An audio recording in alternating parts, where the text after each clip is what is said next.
Welcome to Healing Generations, a podcast creating a dialogue uplifting the importance of healing, strengthening, and supporting our communities, and that addresses the disparities and inequities in communities of color. Healing Generations is brought to you by the Healing Generations Institute, a collaborative initiative of the National Compadres Network and the Brotherhood of Elders. Be sure to subscribe to stay up to date on our new releases. Well, welcome, folks. This is Jerry Teo again with the Healing Generations podcast, and I want to welcome you here today and thank you for joining us once again on this the journey that we take to remember and recover and discover the ancestral blessings and teachings and medicine of all of our peoples, and at the same time embrace and heal the generations of trauma, generations of issues that we faced along the way. As we do that, I always want to begin by just welcoming you and inviting you to be present. And as we do that, let's all just take a deep breath and bring in that sacred breath of life. And we give thanks to Creator and to all our ancestors. And as you do that, let's recall all your ancestors, all those people that have in your lineage that contributed to your journey, to contribute to who you are and your path. And we acknowledge all of them. Invite them in. Maybe they'll guide us. Maybe they'll have us ask some questions here or give us some wisdom here today. We invite them all in.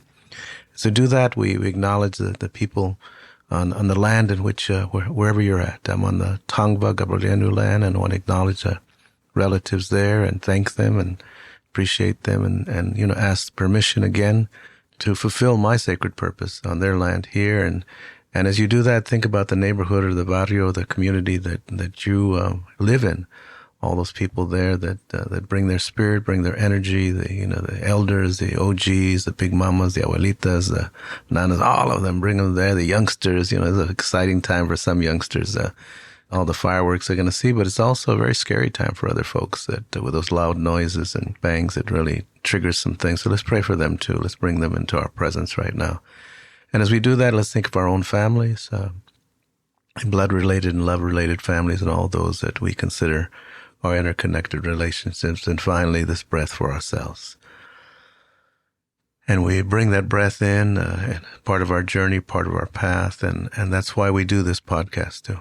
We do this podcast as part of continuing the lineage and the messages and the teachings, so that hopefully as we move on and pass these teachings and this legacy on to the next generation, that they have more sense of honor and integrity to who they are, that they know who they are and their blessings and their teachings and their sacred medicine, but maybe we can heal some of the wounds along the way so that they have less to struggle with and less challenges. And we do this all for that, the children and the next generations of children. And I'm just really happy and very blessed today to have with us someone that I consider a sister, a relative. We've been on this journey, worked together and laughed together and been in different places together doing many, many things. But she's also a wisdom keeper in her own realm and carries so many teachings. When I'm around Vicky, just her presence teaches me so much. And I see the work that she's done and she's doing, and it just really replicates that sense of honor and peace and wisdom that we need. But she's also a fierce advocate for justice and racial equity and sense of integrity across all realms. And so she's on many boards and many councils. She does a lot of work all over. We're just talking about how much she travels for those reasons. She's also a program officer at the W.K. Kellogg Foundation and does so many, many things. And so I want to just thank you, first of all, Vicky, and welcome you and invite you to welcome the folks today.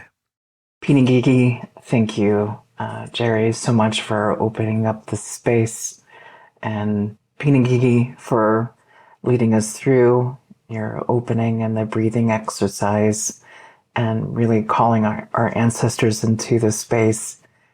I always appreciate, especially the moment to pause and breathe. And I always think, especially the aspect of breathing and how sacred that is for us as human beings. And I recognize the significance of that especially it just helps us to calm our nervous systems naturally. And then at the same time, it also recognizes our ancestors and who they are, and that our breath is a gift, and that it does have such significance for us as human beings. And I just want to acknowledge that and just appreciate you for opening up that way, because it's just so significant for each of us. And so I would love to just share Hisha Kishna Hinekana Garina. Welcome everyone. And thank you for being here and for being in this space with us today. I'm so grateful for the time to be able to be here to share some reflections and personal experiences, and in many ways acknowledge and spend time with our ancestors and with each of you in this space and your own humanity. I'm calling in from the Three Fires area in Michigan, where I live and work, in recognition of the Odawa and Potawatomi and Anishinaabe and Ojibwe peoples, and just recognizing their ancestry and their elders as well, who have led and paved the way for so many of us Indigenous people today who continue to move forward in our own humanity. And as we continue to think about the importance of Turtle Island, the place in which we live and reside, and in recognition of our communities and our collective people, is such an honor in many ways to be able to share this space today with you all, and just really want to lift up the significance of the time that we're living in as well, and really just acknowledging the people that we come from and the collective knowledge and wisdom and the love that's been passed down from one generation to the next that has given us the ability to be here today. So Pinigigi, thank you for inviting me to join you today. Wow, thank you, Vicky.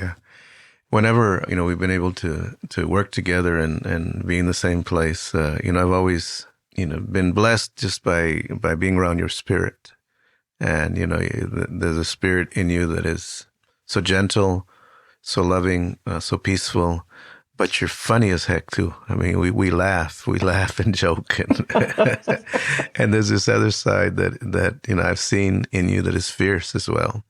That when you see injustice, that you do not hold back to speak to it and lift up the inequity and all of that. And I know it all of those come from a lineage, from a people and from a journey. And so I wonder if you could just begin by just sharing us a little bit about you and your family and your people, and share a little bit more about who you are.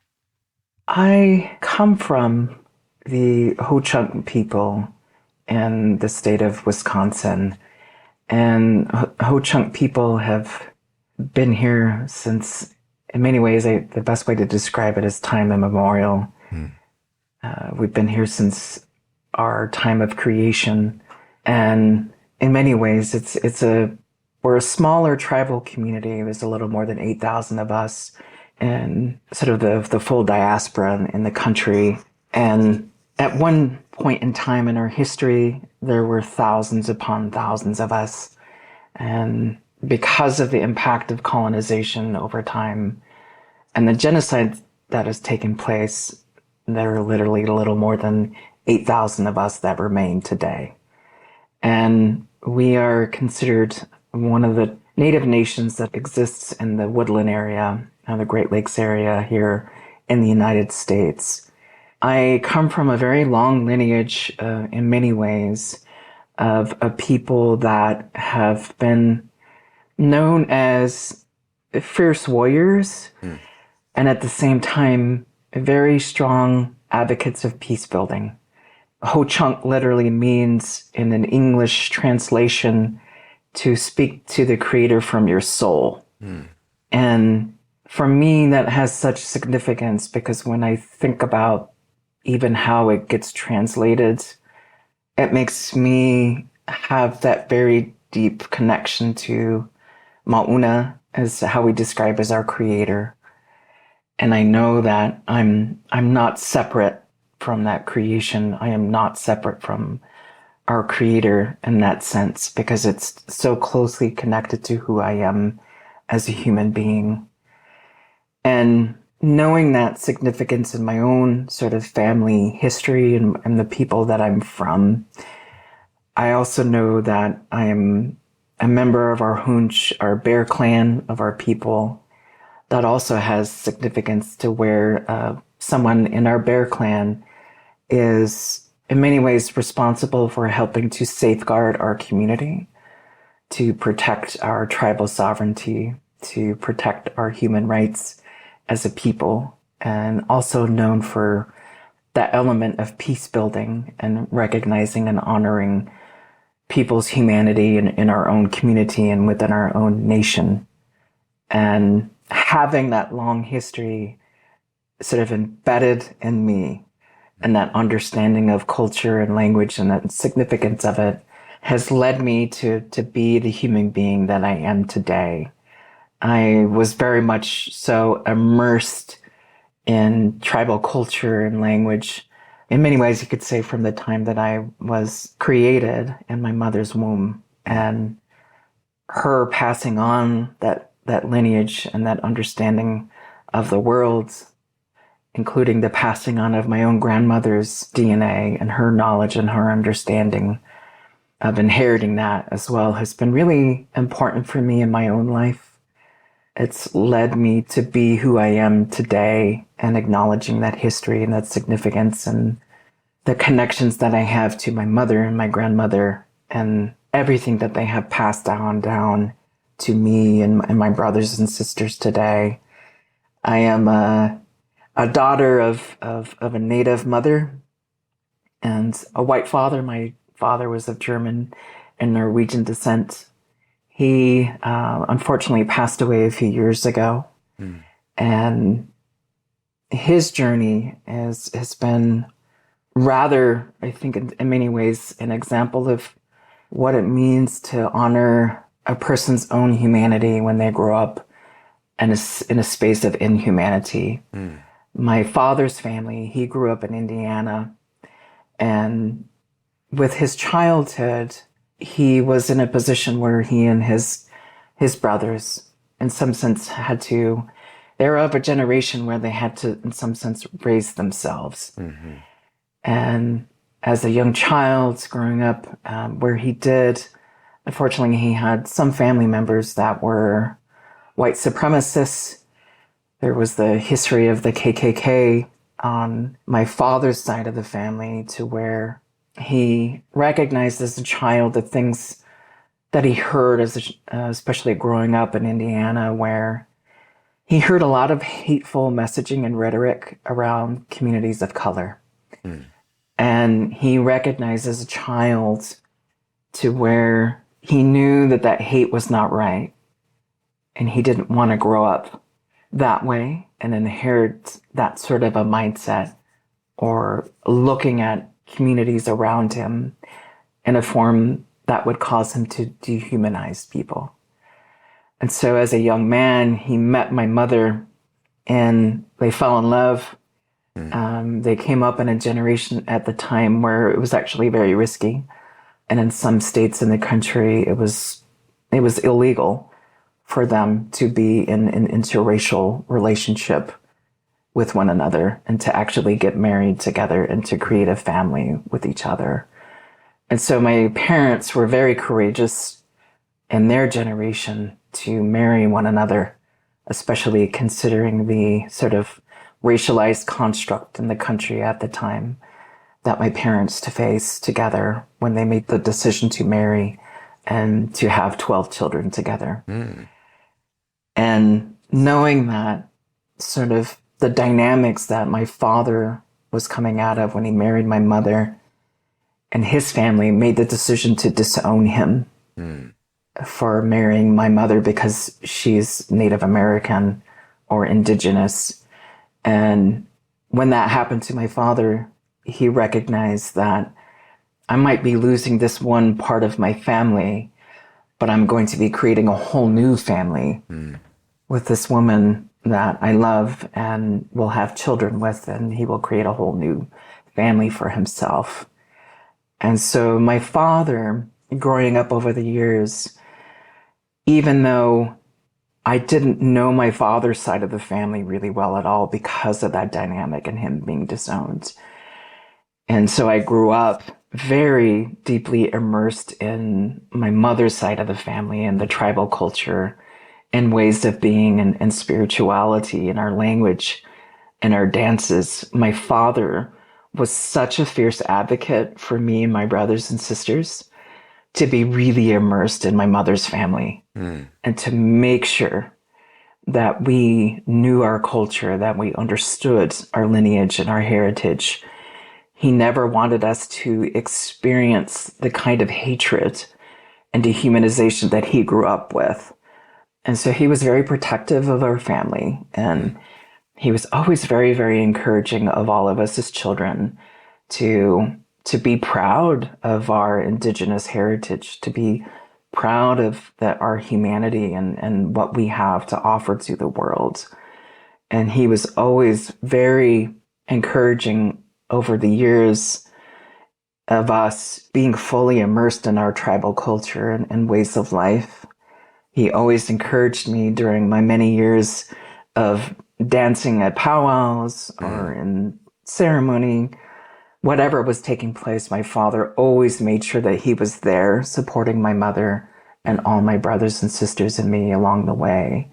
He never faltered in that. And so I'm always grateful to my father as well for letting me see and learn from the significance of what it is to really love our sense of self, the love of family, and creating a life or a way of being that is centered in humanizing who we are. And really, in many ways, teaching me how to center love as part of my everyday life and my everyday experience. So that's just a little bit around my family and the journey that we've been on. Thank you for that. It's centering love, is such a powerful prayer.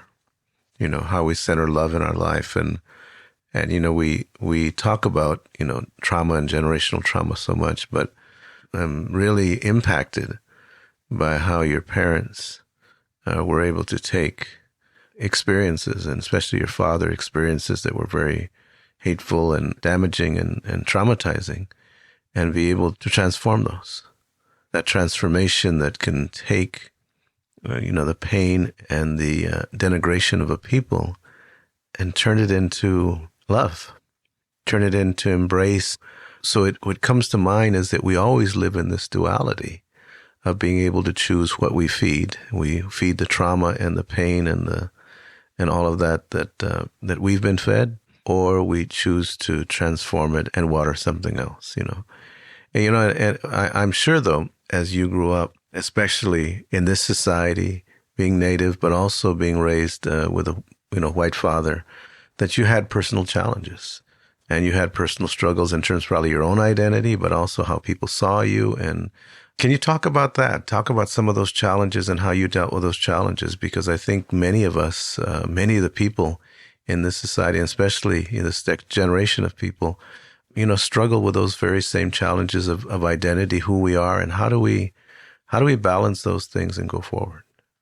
I think one of the aspects when I think about my childhood and challenges along the way and what I've experienced in my own journey, there's a whole context, I think, to so many Native families in the United States. And in some senses, this isn't even in just the United States. This impacts so many Indigenous people and families across the world that were and continue to be impacted by colonial systems and the impact of genocide for Indigenous people, where, especially in the U.S., and more specifically where I'm from, the Ho-Chunk people in Wisconsin, we too were impacted by the federal Indian boarding school system in this country.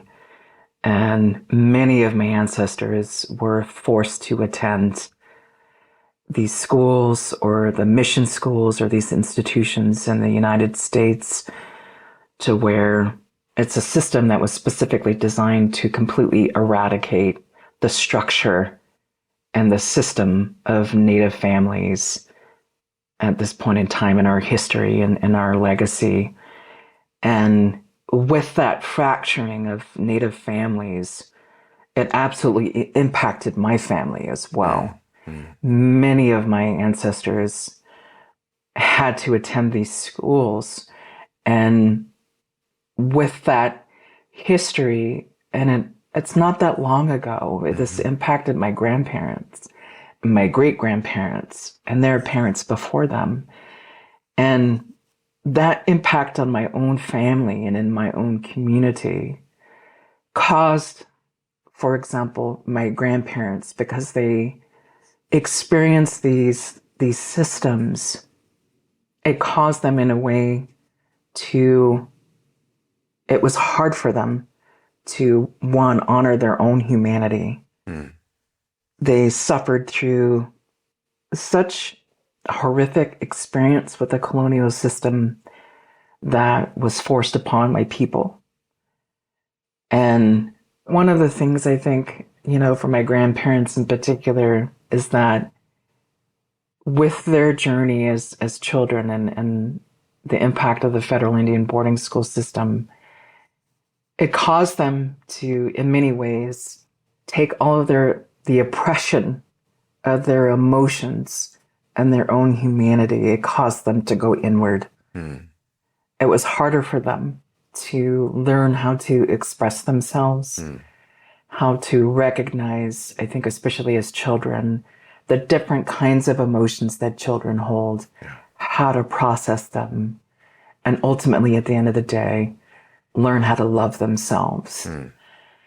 And that experience for them as children led to great impact to them when eventually they became parents themselves and started creating and building their own family. And that would have been my mother and all of her brothers and sisters, my aunts and uncles, or in the Ho-Chunk way, they would also be my mothers and fathers. And their impact on my mother's generation was very profound because it also led to my mother, while she was immersed in tribal culture and ways of being and in our spirituality, it also created that impact over time to where it was difficult for my mother to express her emotions or even to be physically affectionate because of what she learned from her parents, not knowing how to do that.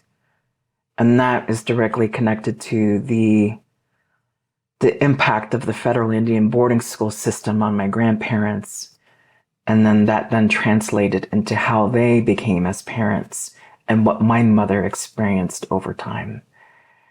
And so my mother, she learned how to express love in different ways over the years. It could have been a meal that she would provide for you at the end of a really long day. It could have been a gift that she would give to you when she would think about you on special occasions or in moments where she would see something that she knew that would have significance for you. So she may not have always said or expressed, "I love you," when we were children. She would find other ways to do that. And the reason why I share this, because it explains a lot about who I am today and why I am the way that I am and what I have had to unlearn because of the absence of physical affection and the absence of my parents being literally able to just say, "I love you," caused me to become hyper independent in my life. And that hyper independence today has meant that over the years, it was hard for me to, in some sense, express my own inner emotions from time to time. It was also hard for me to let people know at different moments in my life where I need help. Because I learned from a young age to be hyper independent. And I recognize that this was not my parents' fault. And this was something that I understood in later years, that in many ways my parents were manifesting what the system continues to produce. And that impact of genocide and colonization on my own family, and knowing that my parents did everything that they possibly could with what they knew at the time to express their love and affection in their way. And my own childhood, and I've had to unlearn certain things, especially in terms of many of my nieces and nephews today. I am very affectionate with them. And I hug them. I tell them that I love them because I know how important that is. And I know what it feels like to have the absence of that in my own life. And so today, most especially, I will literally tell you, even if I work with you, or if I share space, or if I'm just greeting you or giving you a hug whenever I see you, I will tell you that I love you because that means everything to me. Because I had that absence of that in my childhood. And for many reasons, when I think about younger generations today, especially when I think about young Indigenous people, I don't want them to continue to inherit these systems of colonialism, of that continued impact of the trauma. Rather than saying triggers, I say emotional memories. And so I don't want to create and perpetuate another cycle, for example, of my own nieces and nephews developing their own emotional memories of not knowing how to love themselves, or not knowing that they are so important and that their humanity matters. And so for me, I think the aspect of physical affection has become even more so important for me, because I had such a significant aspect of that absence of that for me in my childhood. And so I feel like in some sense, I think many of us go through this as we unlearn the system, as we learn how to heal from it, that we find different ways to practice, or we find a different way of being, like my father did in his time.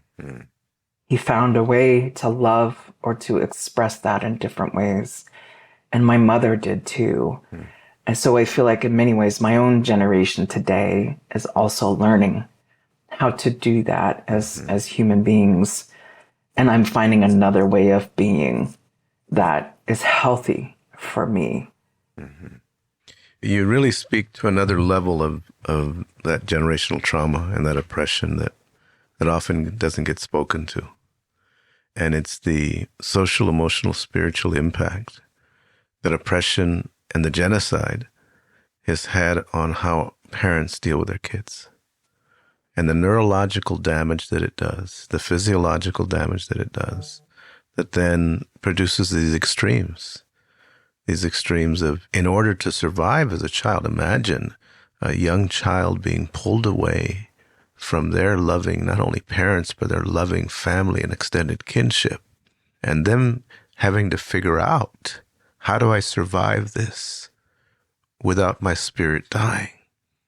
And so you don't have very many choices. And one of the choices is, I'm going to lock up. I got to freeze up all those feelings. I got to freeze up all those things. And as you're freezing them up, the denigration continues to happen. And the bombardment continues to happen.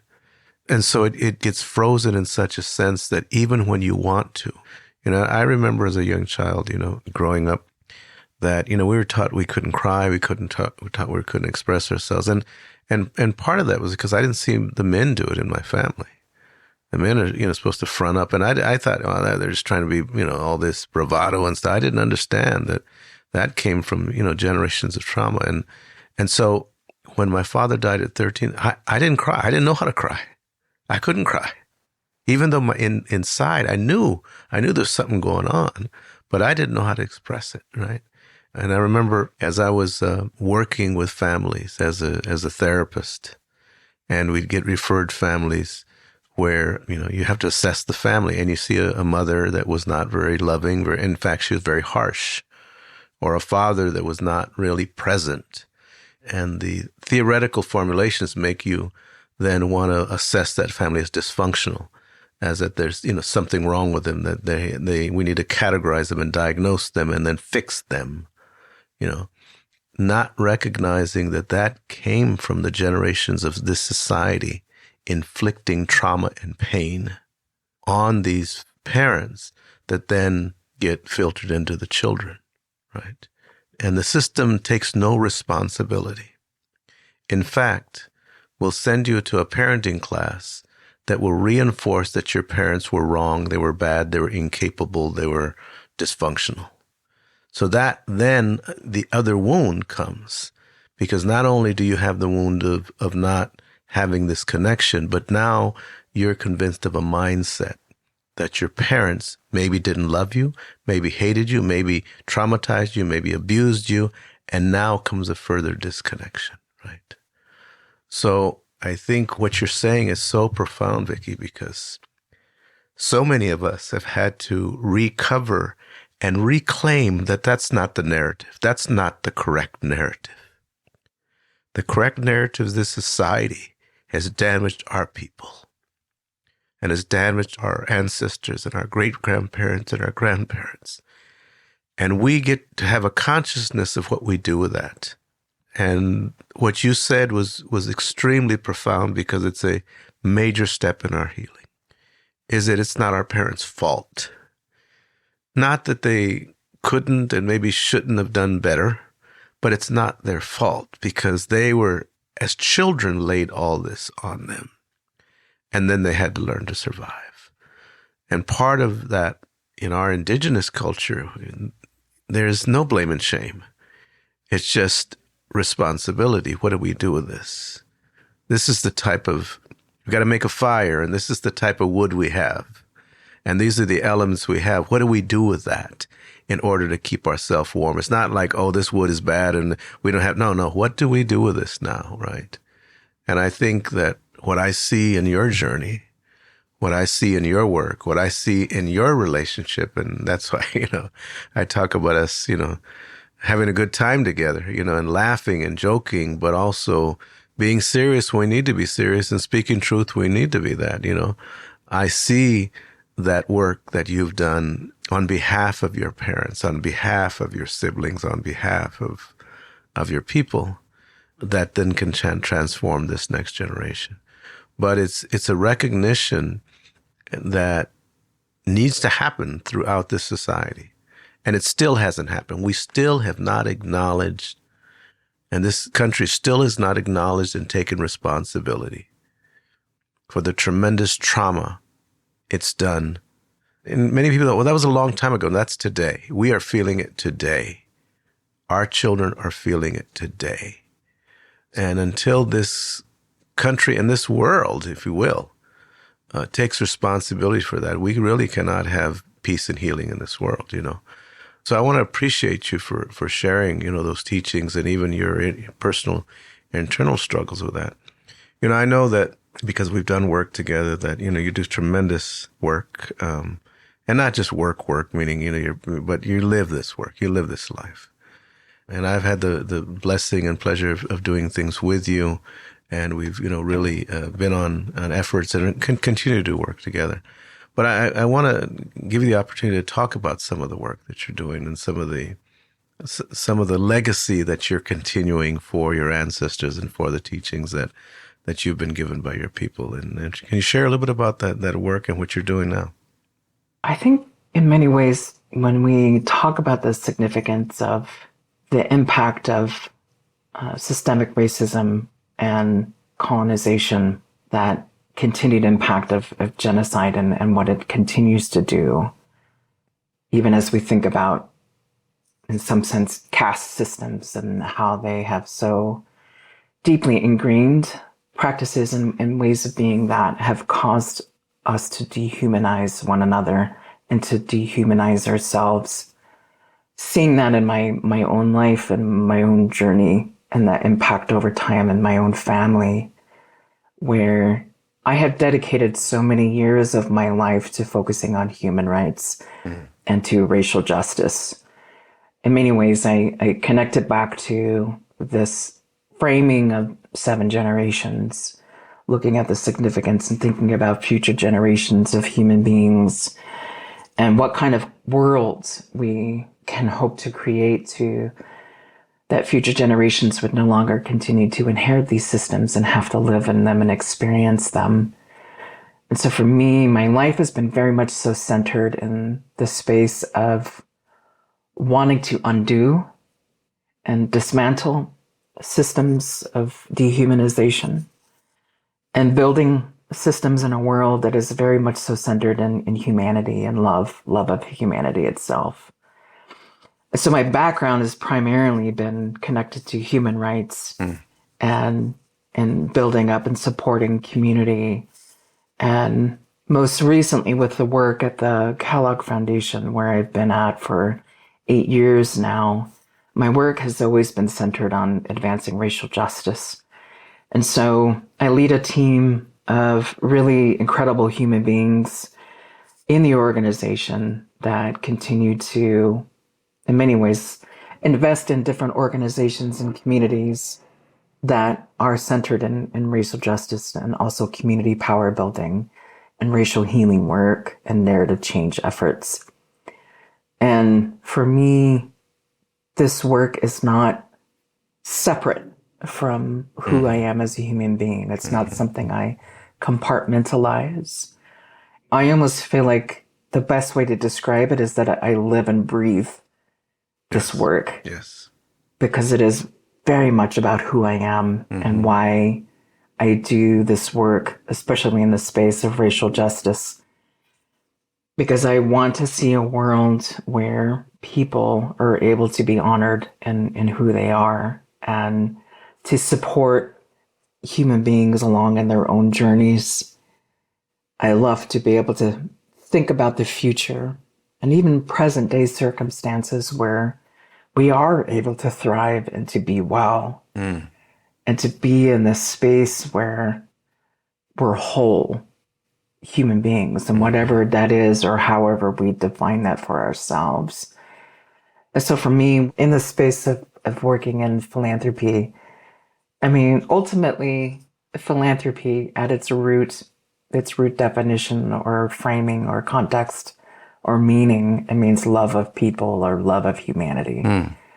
And that's one of the reasons why I made the decision to begin working in philanthropy and joining the organization that I'm currently at because of its commitment to racial justice, because of its specific focus on healing work, because that is a way of being and a way for me to be able to connect back to my people and who I am as a person and to continue to advance work that I feel like is incredibly important for our world. If we want to create the space of, in some sense, a multiracial democracy, it's important that every single person in this country in particular belongs and they recognize that they have a place and that they matter. And for me, that's really integral to the work that I do at the foundation. It goes way beyond investments or grant making for me. This really is a way of life. It's the air that I breathe. It is a part of my own humanity. It's what I love. It's what I care about. And it shows up in my own leadership. I come from a collectivist community. I recognize that, yes, I may be an individual human being. At the same time, it takes each and every one of us doing this work collectively for that transformation to take place. Yes. I know that I do not walk alone. I know that I don't do this work alone. And I know that it is necessary to have a collective of human beings that are working together in tandem to ultimately create new systems or to change dynamics or to transform systems for us to be able to, in many ways, live in a world where racial justice can be realized because we have not lived in that space yet. Right.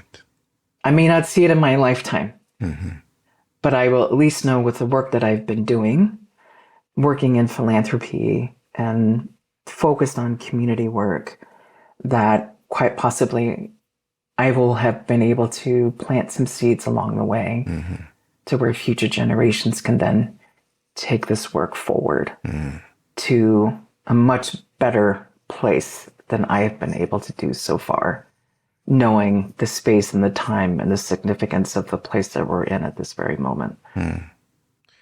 Thank you. And I encourage people to look up W.K. Kellogg Foundation and specifically, Vicky's work, and you'll see that it really spans so many different areas.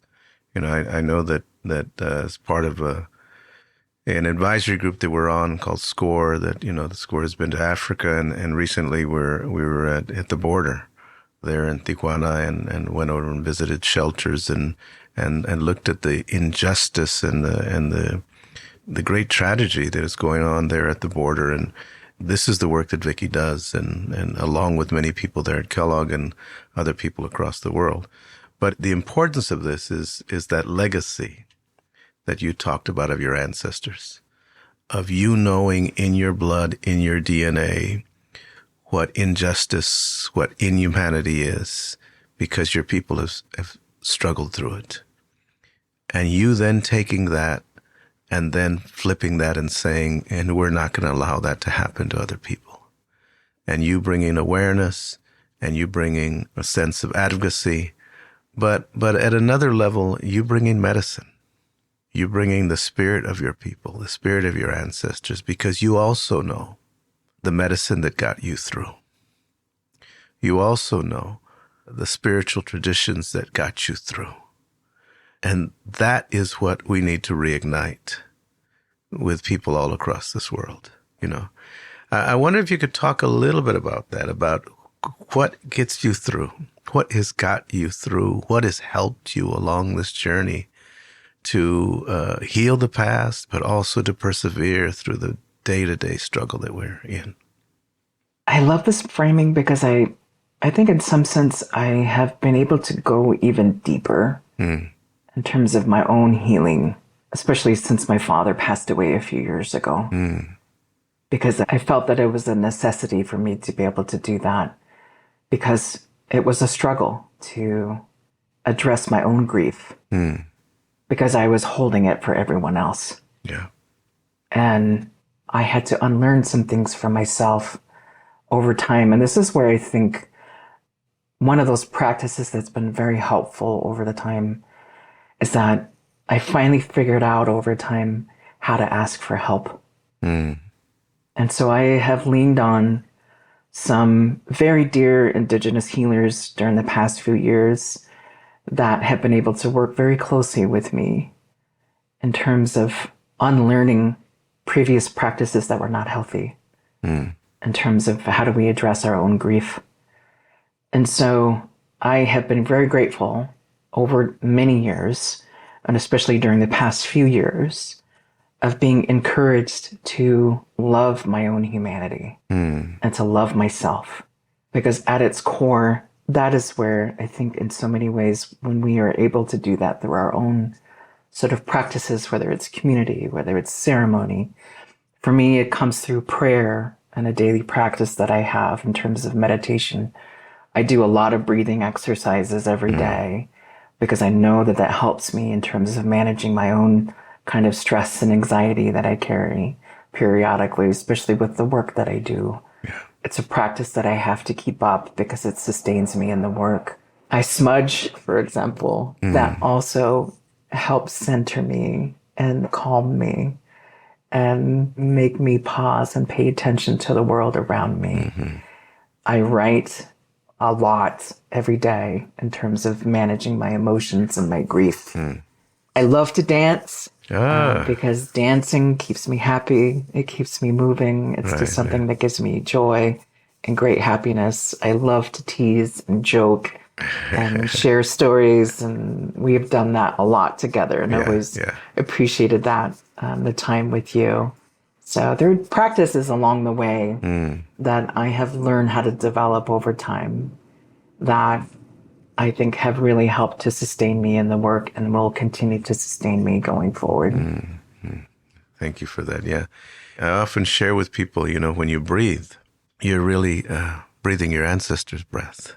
So every time you breathe, it's like you're breathing in those prayers and you're bringing in that energy and all of those things. And this society wants you to be moving so fast, be so connected to devices and all that, and be so worried and fear-based that it stops you from breathing, right?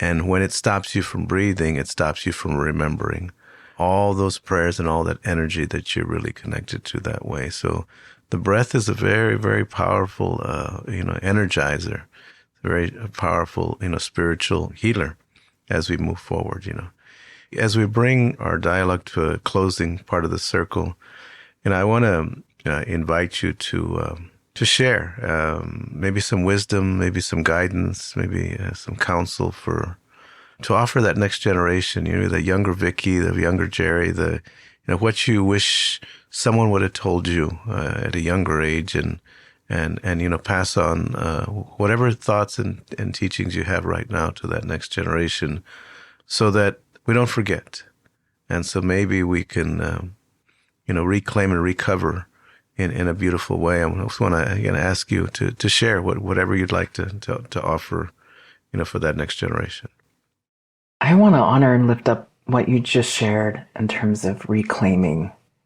And I feel like in life, I'm reclaiming love for myself, for my family, for my people, for the people that I work with, for all of humanity, because it was taken away for a long period of time.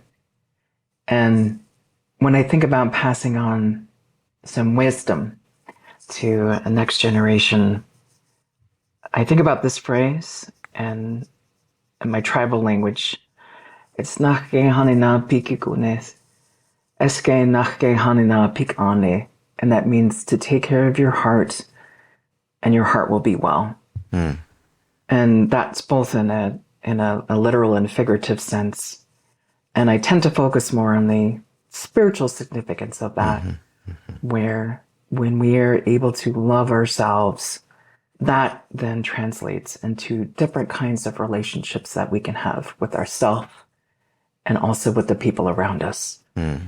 And when I think about, especially young people today, the significance of knowing how to truly love yourself, that just serves you really well over the years, because you're able to name and understand the different kinds of emotions that we hold on a daily basis.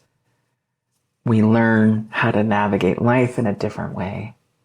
We learn how to nurture our relationship with ourselves and with our families and with our communities, and even in the organizations that we're working in. It gives us the ability to be able to honor our own humanity, to advocate for ourselves, and to advocate for the people around us. And for me, that's been so significant, because when I think back to that little girl inside of me, that little Vicky, where I didn't always know how to do that, there are moments, I think it's very natural as human beings, we think back to things that we could have changed or done differently. I think about, what would my life have been like had I known how to love myself as a human being? What would have been like that for my mother and for my father and for my grandparents? Had they known how to do that too, what would our world be like today? So I think about that for future generations, that the importance and the significance of knowing how to love ourselves and to nurturing that for ourselves and for one another, and to hold each other up in that space, and how important that is.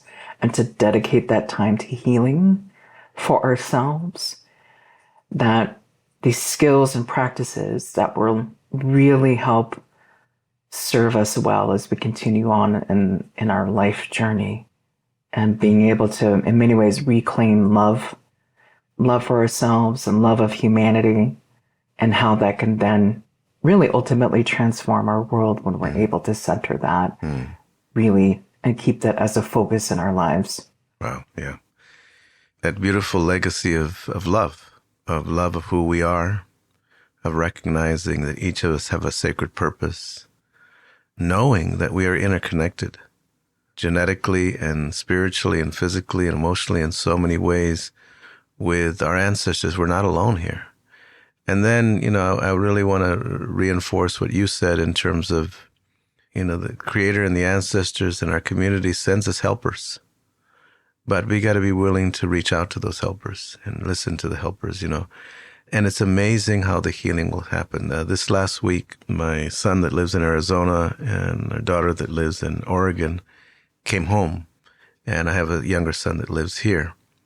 So our 7 grandchildren were together. First time they've all been together. 2 months to 13.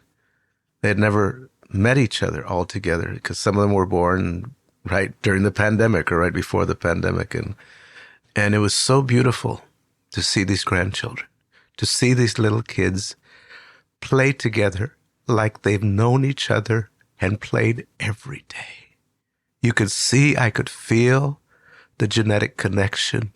I could feel the traditions that all of them lived, and they knew each other and they knew their ways. And I know and knew that this sacrifice of healing, of doing the work, was worth it because I saw it in front of me. I saw these little kids happy, and I saw them protected, and I saw them loving each other, and I saw them even when they'd bump into each other, apologize, I'm sorry, I didn't mean to do it. You want some of the, I saw their generosity. I saw their gentleness with each other. I saw all the qualities that we want in people. And I saw them in our grandchildren. But the prayer that came with that is, I hope this society doesn't take that away from them. So we have work to do to reinforce that. And I think, Vicky, that's the job that, and I put job in parentheses, that's your life work. That's what you've been charged to do by your parents, by your grandparents, by your people. And then we come together collectively, and I've had the privilege of, walking with you and being with you and learning from you, praying with you and lifting this up, as we try to offer this healing and this medicine to the world, because the world is in a very difficult place right now. And we need this. The world needs our people, needs these teachings of love, of hope, of respect, of dignity, of integrity, and of compassion and forgiveness, all of those things together. So I want to thank you. I want to thank you on behalf of all the ancestors for who you are and for the work that you do and for what you bring to this generation and what you will offer to that next generation. It's a blessing to be with you and to work with you and to be in relationship with you. And I look forward to the many more times that we have together to continue offering this legacy that our ancestors have put before us. Any final words? Pinagigi, thank you so much for this time and to be able to share stories together. And I just want to honor and lift up the significance of you and your family and all the gifts that you provide and share with the world. It's human beings like you that help in many ways shed light on the truth of the systems that we're in and what continues to impact our families and our people and our communities. And let me just share this, that I love you. And I truly mean that, because I see your humanity. I see your goodness. And when I think about anyone that may be listening to this experience today and these stories, that I love you too. Because you matter and your experience and your journey matters. And our collective experiences, how we support one another, it matters. And so we have a long journey ahead of us, but the more of us that are able to be immersed in this kind of work, especially in the space of healing and supporting one another, we can truly transform these systems and create a better world. Well, I love you too, Vicky, and thank you so very much. And, as we close out today, I want to thank you all for listening and thank the ancestors for guiding us today and just appreciate, and as my sister Vicky has mentioned, remember to love yourself and be gentle with yourself, be compassionate, and then pass that on. And it can be as simple as a smile, as a gesture, as a greeting. Maybe you need to call somebody you haven't called in a while and share that love with them, but then pass it on. Pass it on one smile at a time, one little laughter at a time, one gentleness at a time, one little helping way at a time. And I want to thank you for joining us today. And we look forward to future podcasts in which you listen. Share with us some feedback and pass this on to other people and give us suggestions of other people and other topics you think we should share as we continue on this journey to heal generations and bring the integrity to all people of the world. Thank you very much. Klasokamadli. For more information about Healing Generations and the Healing Generations Institute, visit nationalcompadresnetwork.org and be sure to subscribe to stay up to date with our new releases.